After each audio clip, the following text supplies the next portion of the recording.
And I want to bring in a friend of the show. She's a channel contributor, public defender, and all around dope sister, Sister Olay. Thank you for joining us this morning. How are you? There's just so many stories that we're covering that just focus on the black trauma.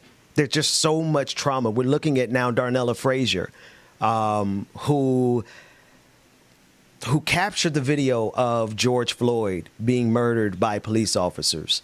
And she now has lost her uncle to police violence in the form of a police chase through a residential neighborhood, slamming into a man, killing him. And that man turned out to be Darnela Frazier's uncle. So now she has trauma on top of trauma compounding in her life. What is it that is just so frequent? The trauma for black people in this country is so frequent that the degree of separation is now one. Because it's a cycle. It's a cycle and it's routine. And I think that's something we don't talk about enough, right? In my job, I always talk about the way the criminal system and all these tragedies that happen in the black community. We have to recognize that it affects the entire community. And it's not just one time thing. It's not like you go through a traumatic event and then that's the end of it. That's just something for you to rebuild, right? Trauma just continues rolling into other issues and what happens, and that affects everybody, right? So this happened to this woman. She had to witness what happened to George Floyd, right? And that's already something for her to reckon with and deal with. Now she lives in that community and has to deal with however the police receive that, how they treat her, being known. Her family has to deal with that. Now it's her uncle. It's continuous. And I think, I don't know, alas, I don't know how we reconcile and how we get past these things. I think it's more so that we have to get through it, and we need to figure out ways to support each other more and recognize that it's a daily battle, right? This isn't something that we blink our eyes and it's gone. It's not a moment. This is something that the entire community is dealing with, has been dealing with, and, is probably going to be dealing with for the rest, at least my life, for sure. So yeah. we have to start figuring out systems and ways that we support one another. There has to be something more, and I think things like, I know they gave Darnela Frazier the prize, which Pulitzer, yeah. Yes, they gave her and I don't know how to characterize that, but that's not the support that we as a community need to figure out something else. How else we uplift this young girl, and how we uplift everybody else, because we know about her and we know about that case and we know about these different things, but there are so many police brutality cases, so many families and communities and all these people. It goes outwards. It's not just this individual victim. It's not just the person you heard about. It's the entire community is affected. So we have to figure out ways that we uplift and support each other on a daily, because these things contribute to more violence, more problems, more psychological trauma, and as our community gets locked in these cycles. But it's hard. It's rough. I'm thinking of the brother who was killed. We covered it on Roland Martin last night. The police officer pled guilty to manslaughter. Is only going to receive 3 years. 3 years for the life of a black man. And to hear the mother, the wails and the screams of the mother as she... as her soul ripped apart, stating how now she has to live. She had to live without her mother. She lost her father, but now she has to live without her son.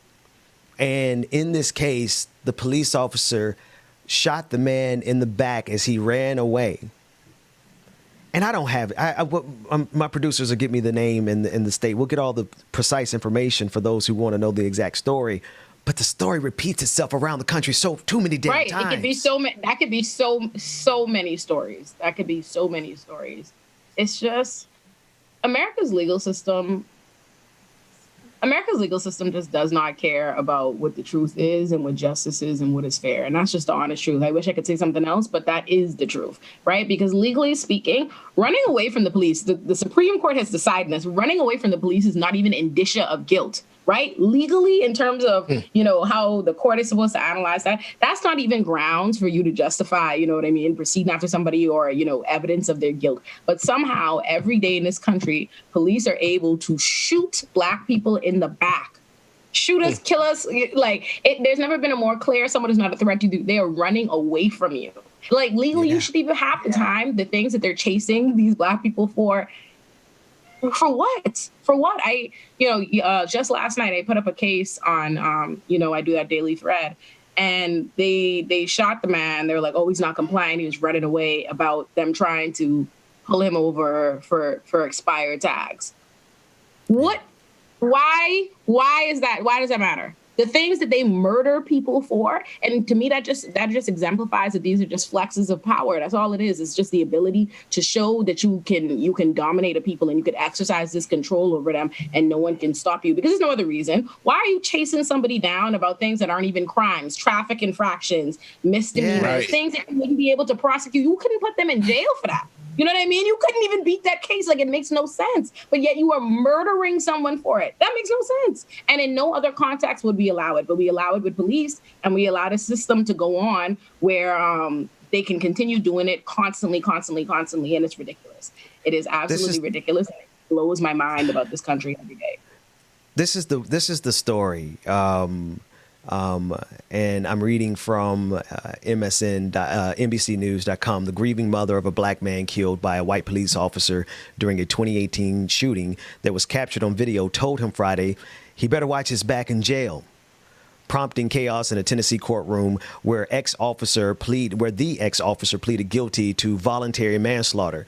And this is the mother of the victim speaking. She said, I hate you. I don't accept your apology. Vicky Hambrick screamed at Andrew Delk, a former officer with the Metropolitan Nashville Police. You better watch your back in jail. So Hambrick is the mother of Daniel Hambrick, and it's just another brother. And we don't have the video, but I don't want to play the video because I don't want to hear that mother screams again. I'm tired of America. I love that I love that she said she hates them, because too often Black people are expected to be so much more forgiving, so much more benevolent, so much more kind-hearted than everybody else. We're the only people who are supposed to deal with trauma and abuse every single day in the country, and we're supposed to say, it's okay. Join hands with me. It's fine. No one else does that. Everybody else, anytime there's a crime committed against anybody else, they can't wait to trot out the white victim to go on a long tirade about how this person needs to go to jail long ago. Oh, look how my family's been affected. But anytime as a Black person, we're supposed to come out here, get real religious, soft, forgiving, and all of this. So I appreciate that Black woman allowing herself to feel her emotions and say, you know what, I hate you. You took my son. Yeah. And that's her right. That's absolutely her right. And I'm glad she did it. Sister Olay, thank you so much for coming and sharing and just helping us speak truth to power on this issue.